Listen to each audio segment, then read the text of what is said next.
Good morning student. आज हम पढ़ रहे हैं 11वीं क्लास की राजनीति विज्ञान, है ना। तो पॉलिटिकल साइंस में हमारा अध्याय 2 चल रहा था, है ना। अध्याय 2 में अब हम पढ़ेंगे मौलिक अधिकार व्यवस्था की प्रमुख विशेषताएं क्या हैं, है ना। तो इसमें हम पढ़ते हैं भारतीय संविधान मौलिक अधिकारों की व्यवस्था अमेरिका के संविधान से ली गई है ना।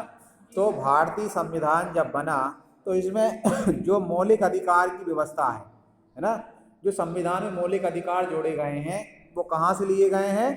अमेरिका के संविधान से लिए गए हैं, है ना। फिर भी भारत में मौलिक अधिकार व्यवस्था की अपनी विशिष्टताएं हैं, है ना। इसकी चर्चा हम नीचे की जा रही है, तो इसकी चर्चा हम नीचे करेंगे, है ना, कि हमारे मौलिक अधिकारों की क्या क्या विशेषताएं हैं। ठीक है, तो पहला दिया हुआ है इसमें विशेषता अधिकारों की विस्तृत व्यवस्था, है ना। जो मौलिक अधिकार हमें दिए गए हैं संविधान के द्वारा, ठीक है, तो उनकी क्या है? विस्तार से व्यवस्था की गई है ना। तो भारतीय संविधान के पूरे एक भाग में, किसमें? भाग में, एक भाग कौन सा? 3, है ना। कौन सा भाग? 3 में मौलिक अधिकारों का विस्तार से क्या किया गया है? वर्णन किया गया है ना। तो जितने भी हमारे मौलिक अधिकार हैं उनका विस्तार से क्या किया गया है? वर्णन किया गया है, मतलब उनके बारे में बताया गया है ना, कि ये व्यक्तियों को क्या क्या इनसे मतलब व्यक्तियों को लाभ होंगे, कब ये लाभ होंगे, कब किस प्रकार से इन्हें इनका शोषण नहीं हो सकता, क्या क्या मतलब इसके सब के बारे में विस्तार से दिया गया है ना। तो इसको भी हम आगे पढ़ेंगे। संविधान में मौलिक अधिकारों से संबंधित कुल कितने? 22 अनुच्छेद, है ना। कितने अनुच्छेद है? 22 अनुच्छेदों में, है ना, संविधान के मौलिक अधिकारों का वर्णन विस्तार से किया गया, एक बड़े रूप में किया गया है ना, कि कब कहाँ कैसे लागू होंगे, है ना। तो अनुच्छेद कहाँ से? अनुच्छेद 12 से 30 तक, है ना।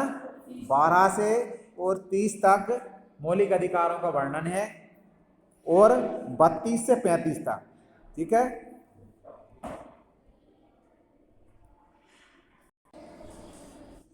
12 से 30 तक इनका वर्णन किया गया मौलिक अधिकारों का, और 32 से 35 तक, है ना। तो ये कुल कितने अनुच्छेद हैं? 22 अनुच्छेदों में मौलिक अधिकारों का क्या किया गया है? वर्णन किया गया है। इनमें मौलिक अधिकारों के साथ साथ उन पर आरोपित प्रतिबंधों का भी वर्णन है ना। तो उसके प्रतिबंध भी दिए गए हैं, है ना, उन्हें समझाया गया है मौलिक अधिकारों को, है ना, कि कौन कौन से मौलिक अधिकार में आपको क्या क्या लाभ दिए गए हैं, है ना, व्यक्तियों को क्या क्या लाभ दिए गए हैं, ठीक है। इनमें कुछ अनुच्छेद आवश्यकता से अधिक लंबे हैं, है ना, कुछ का वर्णन तो बहुत ही अधिक है। प्राह प्रत्येक अनुच्छेद में कई कई भाग भी हैं। अधिकारों के विस्तृत विवरण के कारण ये भाग अत्यधिक लंबा हो गया है ना। तो विस्तार से वर्णन के कारण ये भाग क्या हो गया है? अत्यधिक लंबा हो गया है। तो दूसरी इसकी विशेषता क्या है? मौलिक अधिकारों की दूसरी विशेषता हम पढ़ेंगे। तो दूसरी विशेषता दी गई है कुछ अधिकार केवल नागरिकों के लिए हैं। तो कुछ अधिकार केवल किसके लिए दिए गए हैं? नागरिक, मतलब व्यक्तियों के लिए। निम्नलिखित अधिकार मात्र नागरिकों को प्रदान किए गए हैं, है ना। अब कौन कौन से हैं इसका हम इधर देखते हैं ना, इसके बारे में दिया गया। पहला दिया गया है धर्म, वंश, जाति, लिंग अथवा जन्म स्थान के आधार पर विभेद का निषेध किसमें दिया गया है? अनुच्छेद 15 में दिया गया है ना। तो अनुच्छेद जो 15 है इसमें क्या क्या शामिल किया गया है? तो अनुच्छेद 15 में धर्म के बारे में बताया गया है, वंश के बारे में बताया गया है, जाति के बारे में बताया गया है, लिंग के बारे में बताया गया है, और जन्म स्थान के आधार पर विभेद का निषेध किया गया है ना, कि धर्म, वंश, जाति, लिंग, जन्म स्थान के आधार पर कोई भी मतलब इसका विभेद का निषेध किया गया है ना। तो सभी इनके आधार पे, सभी मतलब धर्म जाति क्या है, समान है ना। कोई ना तो धर्म बड़ा है, ना कोई संविधान की नजरों में कोई छोटा धर्म है ना, ना ही कोई वंश बड़ा है, ना कोई जाति बड़ी है, सभी जाति संविधान में क्या है, बराबर। तो इसी के बारे में बताया गया है, ठीक है। दूसरा है संवैधानिक नौकरियों में अवसर की समानता, है ना। तो संवैधानिक नौकरियां, जो सरकारी नौकरियां हैं, संवैधानिक मतलब जो संवैधानिक पद हैं, है ना, चाहे वो प्रधानमंत्री का पद हो, चाहे वो किसी तहसीलदार का पद हो, चाहे मतलब कोई पटवारी का पद हो, है ना, जो संवैधानिक पद है ना। तो नौकरियों में अवसर की समानता किस अनुच्छेद में दिया गया है, इसका वर्णन 16 अनुच्छेद में। 16वें अनुच्छेद में ये दिया गया है कि संवैधानिक नौकरियां, जो सरकारी नौकरियां होंगी, उनमें सभी व्यक्तियों को समान सहभागिता मिलेगी, है ना, उनके साथ भेदभाव नहीं किया जाएगा, है ना। हाँ, तीसरा दिया हुआ है अल्पसंख्यकों के शैक्षणिक एवं सांस्कृतिक अधिकार। उनके अल्पसंख्यक, अल्पसंख्यक कौन होते हैं? अल्पसंख्यक वो जाति और धर्म के लोग होते हैं जिनकी संख्या क्या होती है, कम होती है ना। देश में जिनकी संख्या, क्षेत्र में जिनकी संख्या क्या होगी, राज्य में कम होगी, तो वो क्या क्या कहलाएंगे, अल्पसंख्यक कहलाएंगे। तो इनके लिए क्या है, शैक्षणिक व्यवस्था क्या करना है, इनके विकास के लिए शिक्षा की व्यवस्था करना है, और सांस्कृतिक, है ना, इनके सांस्कृतिक अधिकार कौन कौन से हैं, तो इसका वर्णन किसमें किया गया है, 29 और 30 में, है ना। 29 और 30 में बताया गया है अल्पसंख्यकों के बारे में, ठीक है। अब देखिए चौथा, व्यवसाय या भारत के किसी भाग में निवास या आवागमन की स्वतंत्रता, अनुच्छेद किसमें दी गई है, 19 में। तो व्यवसाय, तो इनमें मतलब मौलिक अधिकार में दिया गया है कि हम व्यवसाय कर सकते हैं। ये अनुच्छेद किसमें, 19 में इसका वर्णन दिया गया है कि हम भारत के किसी राज्य, भारत में किसी राज्य क्षेत्र में हम व्यापार कर सकते हैं और कहीं भी हम निवास कर सकते हैं, है ना। हम भारत के किसी भी राज्य, स्थान, क्षेत्र, तहसील, कहीं भी गांव में जाके निवास कर सकते हैं। तो ये हमारा कौन सा अधिकार है, ये हमारा मौलिक अधिकार है ना।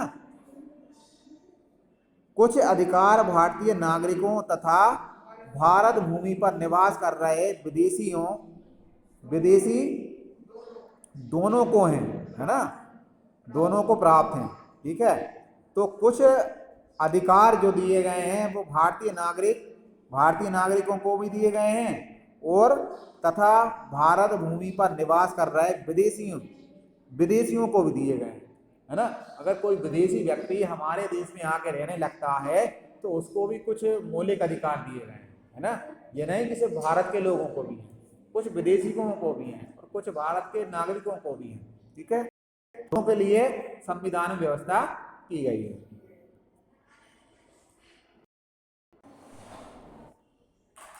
तो इसमें दिया गया है पहला, विधि के समक्ष समानता और विधि के समान संरक्षण। तो अनुच्छेद 14 में दिया गया है, इसका वर्णन किसमें है, अनुच्छेद 14 में। अनुच्छेद 14 में क्या दिया गया है, विधि के समक्ष मतलब कानून, विधि मतलब कानून, है ना। तो कानून की नजरों में, है ना, समक्ष मतलब सामने, क्या है, सभी व्यक्तियों को समान अधिकार है ना। विधि का समान संरक्षण मतलब जो कानून है वो सभी का संरक्षण करेगा, है ना, सभी की रक्षा करेगा, है ना। और उसके नजरों में क्या है, कोई व्यक्ति छोटा बड़ा नहीं है ना। जो व्यक्ति क्या करेगा, अपराध करेगा, कानून उसे क्या करेगा, दंडित करेगा, है ना, चाहे वो कोई भी हो, है ना, चाहे वो देश का प्रधानमंत्री क्यों ना हो। अगर प्रधानमंत्री ने कोई गलत कार्य किया है तो उसे भी क्या है, हमारे देश की जो विधि कानून है वो उन्हें दंड देगा, है ना। उससे वो ये नहीं कि प्रधानमंत्री हैं या कोई मतलब कोई भी हो, कोई साधारण व्यक्ति भी हो, वो उसने अपराध किया है तो उसे दंड संविधान के मुताबिक ही मिलेगा, ठीक है। तो इसमें दूसरा दिया गया है पूर्ण प्रभाव से लागू विधियों से सुरक्षा, अनुच्छेद किसमें किया गया है, अनुच्छेद 20 में इसका वर्णन किया गया है ना। पूर्व प्रभाव से लागू विधि से सुरक्षा, ऐसा कानून जो क्या हो कि पूर्व पहले से लागू हो, तो उसके संबंध में भी हमें क्या दिया, संविधान में अधिकार दिया गया है, उससे हमारी रक्षा की गई है ना। तीसरा दिया है शोषण के विरुद्ध अधिकार, इसका वर्णन किसमें है, अनुच्छेद 23 और 24 में। किसका है, शोषण के विरुद्ध अधिकार है। अगर कोई हमारा शोषण करता है ना, कोई हमसे गलत कार्य करवाता है, तो उसका वर्णन किसमें किया गया है, अनुच्छेद 23 और 24 में, है ना। तो हमें उसके खिलाफ मतलब क्या है, कुछ अधिकार दिए गए कि हमारा कोई शोषण ना करे, ठीक है।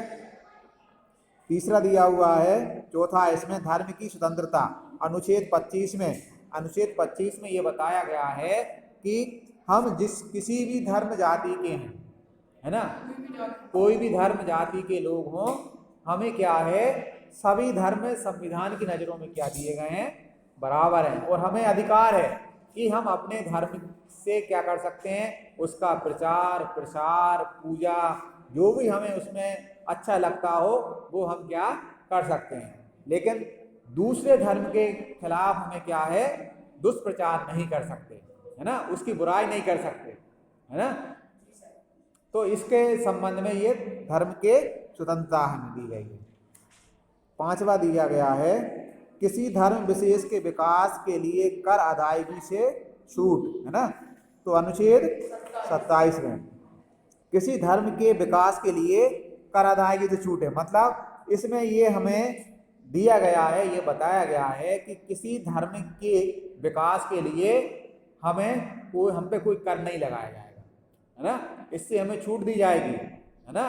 कि ऐसा नहीं कि मतलब कोई धर्म का सरकार को विकास करना है या कोई धर्म के लोग हम पे क्या है कि जबरन हमसे क्या करें, कर लें, पैसा लें, है ना। तो इससे हमें छूट दी गई है ना। हमारी मर्जी है, हम देना चाहें तो दे सकते हैं उस धर्म के विकास के लिए, और नहीं देना चाहें नहीं दे सकते, ठीक है। तो इसमें हमारे ऊपर है। तो इसमें छठवा दिया गया है, संवैधानिक उपचारों का अधिकार, अनुच्छेद किसमें दिया गया है, 32 में दिया गया है। संवैधानिक उपचारों का अधिकार, संविधान में हमें अपने आत्मरक्षा के लिए, है ना, अपनी रक्षा के लिए कुछ अधिकार दिए गए हैं, तो उसका वर्णन किसमें मिलेगा, हमें 32 में मिलेगा, है ना। तो अब इसके आगे, ठीक है, इसके आगे हम नेक्स्ट वीडियो में समझेंगे, ठीक है। तो आपको इतनी बातें, इतने अनुच्छेद, मौलिक अधिकार की विशेषताएं, है ना, किस में किसका मतलब वर्णन दिया गया किस अनुच्छेद में, तो उसका हम यहाँ समझ रहे थे, ठीक है। नेक्स्ट वीडियो में हम मौलिक अधिकार प्रतिबंधों के अधीन है इसको समझेंगे, ठीक है, ओके।